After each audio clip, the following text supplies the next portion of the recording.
Kevin, thank you so much for joining me on AI 6. First of all, introduce yourself to our viewers and to our listeners. You're there in Boston, right? Right, in Boston. Yeah, thanks for having me. Kevin Roy, GreenBanana SEO. We've been a full stack digital ad agency since 2009. I am the resident AEO, SEO, AI ranking, whatever they're going to call it, geek, and I've been studying that since 2009, and I'm super passionate about it and excited to talk about it. Hey, things have changed dramatically since 2009, haven't they? They sure have. Yeah, I They've mean, it changed. feels like that we're reinventing our own skill set, ourselves and our agencies. But you've watched how the waves of change have lapped at your ankles and in the business, and obviously you've pivoted and responded. Are you excited about this change that AI is bringing, or is it just something that we shouldn't get too excited about when it comes to SEO?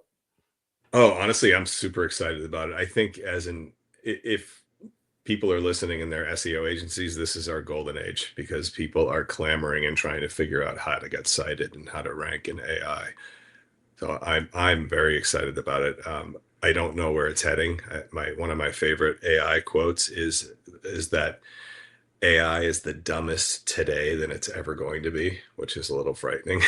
It absolutely Yeah. is. And, humans are dumb, but we're also smart. But the dumb humans will sit on their hands and do nothing. What are you saying to your clients right now? So this is actually brought on by our clients. So a lot of our clients came to us a year and a half ago. They were starting to come to us, and that's the precipitation of what we've done now. What I'm telling clients that aren't doing it at all, um, I'm telling them to just start doing basic things. And if you haven't used AI for your business, and you haven't used it personally, do it to look up a recipe, do something fun with it, take a picture of your house and ask for an addition, because I want them to get acclimated and see the amazing things that AI can do and get their brains to start working on seeing how they can adapt that to their business. Yeah. And is there much new work that is being generated because of like Google's AI overviews and then the Mhm. citation economy? Is your whole business model being reimagined? So, I mean, we are a full stack agency. When it comes to like paid media, and we run a lot of Google ads now. Now AI overviews have Google ads, so we're adopting into that. All of our SEO campaigns, so we have a lot of legacy SEO campaigns, they're all being transitioned in what things that we can do to get them to get cited in AI now. Yeah.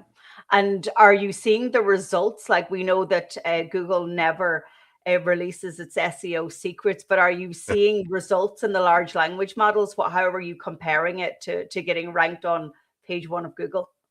So we're seeing the results. There's a couple ways to look at it. And I think I could sort of back up and saying we have clients in almost every type of industry. So we have doctors, lawyers, fintech, biotech, advertising agency, consumer products, government, education, and we are seeing. I'm not seeing massive drops in organic search. I'm seeing drops in organic search. We are seeing people that are getting cited in AI have an increase in business or the same amount of business that they're getting if we're pushing organic into AI. What the biggest challenge that we have as an agency right now is actually measuring it effectively. So we have tried SEMrush, we've tried Ahrefs, um, half a dozen other tools that I I'm not mentioning that are all giving us different results. Hmm. So we know that it's happening. Yeah. Measuring it exactly, I think that's it's still open-ended, and we tell our clients like we're using this tool today, we may not be using it tomorrow. And of course, because they're trying to reimagine the value that their tool Mhm.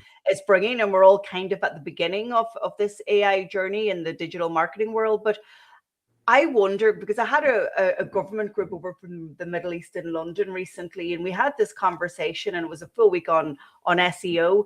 And I posed the question: is it time to rethink the measurements that we previously placed a value on when it came to search results? You know, what are you thinking about what you're measuring? What are the right metrics right now? I definitely think it's time to start thinking about how we can measure in all of these large language models. But at the end, it really comes down to, for most clients, leads and sales. So are you getting more leads and are you getting more sales? That's the ultimate goal. Measuring to see how it's getting there is very important so you can amplify that. But yes, we need to start looking at it differently. Like, how often are you being cited? Are those citations turning into business? How are people, what searches are people making and how are they getting to your site? And we're in the era of zero click searches too, where we get the information, but we don't need to come back to the site. Or have you any innovative ways at how you're trying to circumvent that for clients? So that's a great question. For most clients, uh, for us, that unless you're selling a very simple product or a simple solution, we're seeing that even if you're getting cited in the zero click search, people are still Googling the company or going direct to the company because they need more information than you just get in that one snippet line. So we're still seeing people that are finding you in AI and then saying, I need more information, so I'm going to go to the site. So getting just mentioned in AI is the first step. So people will go to your site. And of course, information and knowledge now is completely free. It's ubiquitous. How are your brands and companies standing out from the crowd in an AI world? Are you asking them to change the content that they're producing for their websites? We're having them change three things. So if to back up a little bit, there all the rankings that we have at our company at GreenBanana, there is not a we're not getting cited on anything that we haven't previously ranked organically. Mm. That's the first step. That's the baseline. The three things that we're implementing for our clients is, number one, there's something called the three block blueprint, where the top of the page, you're giving a very clean answer of what the page is about. So AI can read it. Number two is the proof, like a little checkbox, like how you can prove what you're talking about, whether you're doing checklists or examples. And then the third piece, the third block, is the what's next block. So click here to find out more, an FAQ, buy the product. So we find when we structure the page in those three blocks, AI is pulling that information faster. The second piece is schema. So you want to make sure you have pretty advanced schema that matches everything on your page, including your FAQ. Like, you want the schema FAQ to match your FAQ on your page. And then the final piece, I think, is the most important piece. And that's the proof or the citation piece. So one of the things that AI, I think, is really freaking out about right now is that anybody can write anything about anything. So I like to tell my clients, like, if I wanted, I could create an amazingly compelling new brain surgery technique that I've come up with, and everyone should try it. And I could do, references from Johns Hopkins, really detailed diagrams on how to use my brain surgery technique.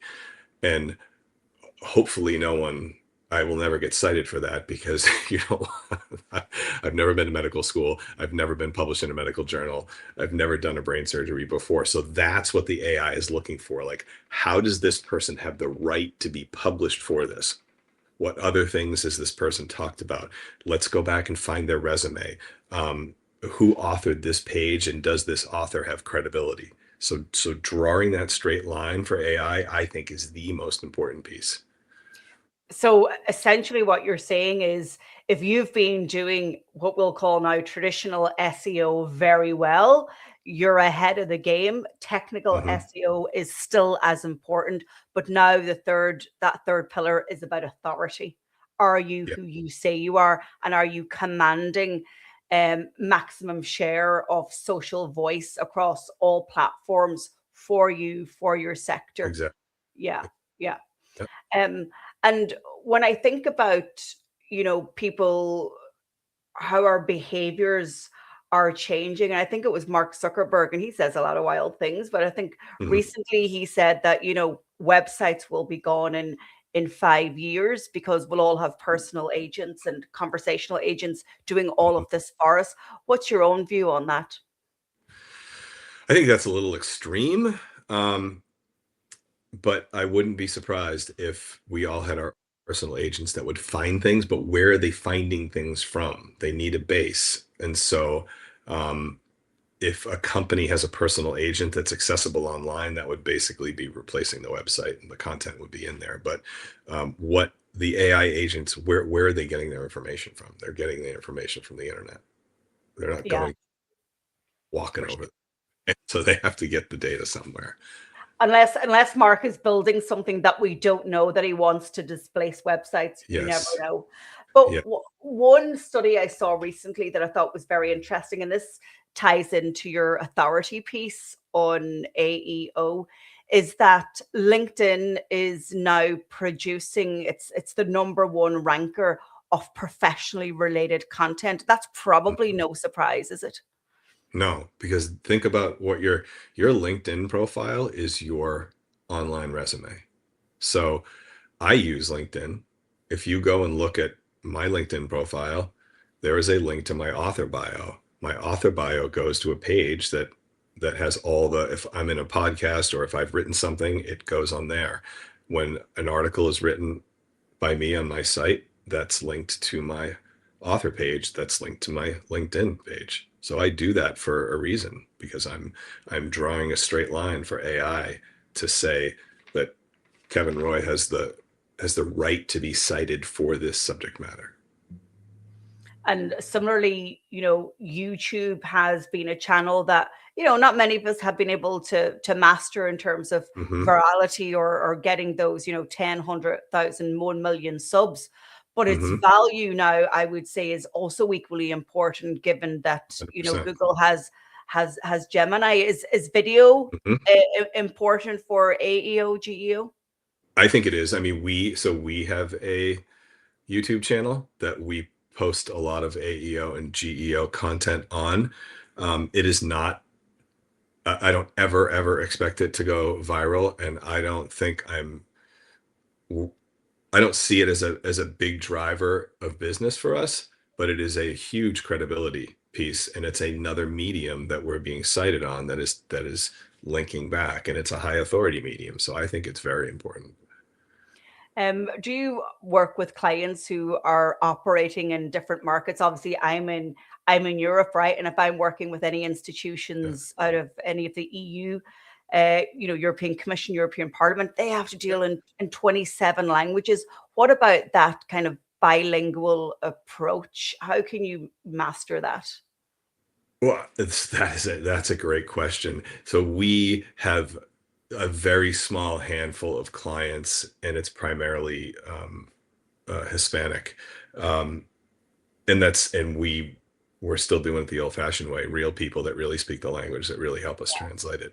Um, and part of it is because the people that are publishing the pages don't have a full command of the other language, so we don't know if we're posting the wrong stuff because we can't read it.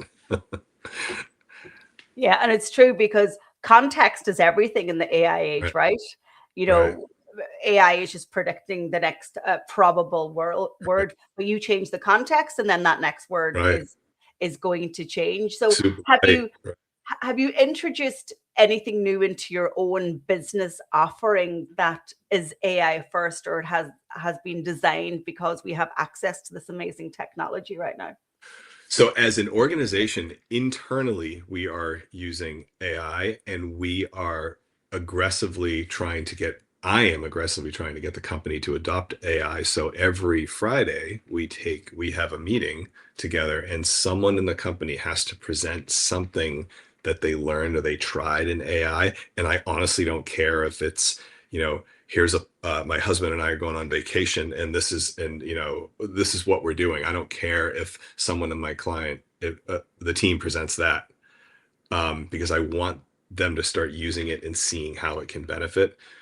So every time I'm finding something that I use, I present it to the team and say, hey, check this out. This is what I did. And they're like, oh, I never thought of that. I think that's the piece. It's the creativity piece that I think is the most important, because AI can do almost everything. It's just, you just have to think of how to ask it and how to get it to output. Yeah, I had ChatGPT putting wallpaper on my living room wall last night, and Yeah. yes, I now I think I'm going to purchase that wallpaper because it looked pretty good. But Serious. you're right. Yeah, Yeah. it's really about imagining the capacity and the capability of the technology, because most people are using the large language models as search engines. So you're right Right. to push their imagination on it. How is the paid ads market going to change? You know, we've had Meta invest in Manus AI, and Yeah. again, Mark saying, hey, you know, all your ads will be completely automated. You know, how is that going to change? And will we trust the agents of these big tech companies who are taking our dollars to spend our dollars, or do we trust you and I, who have the interests of the client first? That's a great question. So we run Meta and we run Google Ads. Um, uh, they both have AI components. That's not going away, because where there's eyes, there is revenue, and Google makes most of their money still off of Google Ads. So they've already pulled AI into, I mean, Google Ads into AI overviews. That's just going to compound and get bigger and bigger and bigger. ChatGPT is now doing advertising, Mm. a beta advertising program. I think it's really important to have humans do it. So Google Ads has more levers to pull, and the campaigns that we run in Google Ads can oftentimes be more effective than Meta campaigns. And I know the audiences are completely different, but we can we're seeing where AI is doing things that we don't like, and it's making conversion impacts. And so my team will go in and shift that, because our job is to make as much money for the clients as possible. Meta, there's not as many levers to pull, so that the jury is still out. Sometimes those campaigns work well. Sometimes they don't. Yeah. And are you optimistic, as somebody who's in the agency world, for business over the next 5 years towards the end of the decade? I'm very optimistic and also very scared. Yeah. Really, I think it's really, really important to stay on top of it. And this could just be a really big land grab right now, and things could change. But if I were listening to this, I wouldn't ignore it. No, I totally agree. I believe that there is so much more capability that's under that iceberg that we do Mhm. not see, that the tech companies absolutely do see. And as they release more intuitive and intelligent models, and as we get more excited by how intelligent they are, that's just increasing our attention and our use Right. and trading off Sure the is. model. But Sure. I definitely saw the writing on the wall for my own business, you know, here in Ireland 3 years ago, when I saw Sam Altman stand on the stage. I was like, I mean, Yeah. people could just have agents to run it. But I think that the knowledge base of AI is still pretty low in terms of Mhm. people understanding the capability. So would you say much of your work now is also education and not just consulting? It's education internally and externally. Yes. And uh, it's the knowledge gap, just like you said, is pretty massive. There's people that still aren't even thinking about using it, and then there's people that are just using it for search, and then there are people that are writing programs with it. Yeah, it's pretty scary. I know what I'm doing. Mhm. I'm building my second brain in case this one stops working, so that I can still make some money, because that's how scared I am of it. That's But amazing. yeah, just the capability is wild. I think I spend about, half a day a week in my business, just like R&D, research and development, Yeah. thinking about Yeah. how I could reimagine my business if I was starting it today. But you're right. We need to move with this. Being a little bit laid back, and maybe it's just a bubble that's going to burst, is probably not going to happen. Maybe on the markets for sure. But what are your top 3 tips for somebody listening to this who wants to maintain presence and authority and keep the leads and the sales coming in their business? What do you ask them to do for themselves? So I would say the most important thing that they should be doing is establishing themselves as an authority and connecting that in a logical way so that the engines can understand that the content that you are publishing or that are published is verified, that you have the quote unquote right to be cited for that. Sorry, that's my dog is dreaming, so that's her That's making okay. Oh, I hope she's probably dreaming of AI. dreaming about it, I think. So yeah, so out of all of it, that is the most important thing. You need a solid foundation for SEO that is rooted in relevance. Stop buying junk links that don't work anymore, and establish yourself as an authority and take ownership as the author of the content that you are writing. Yeah, Kevin, we could talk about this all day, right? Because there's just so much to get Yeah. through. But I think you've provided lots of great insights, lots of tips and value to the listeners. So really appreciate your time. Where can people go find you and your work? So they can go to greenbananaseo.com, or you can Google "I just met Kevin," and somebody in Reddit's outranking me, which is mind blowing. But it's like page one in the second position if you Google "I just met Kevin." I used to forget my business card all the time, so I just optimize that. Love it. Somebody asked me for my business card last week, and I was like, I don't have a business card, just Google me, but I prefer this one. Thank you so much, my friend. Lovely to meet you. Thank you.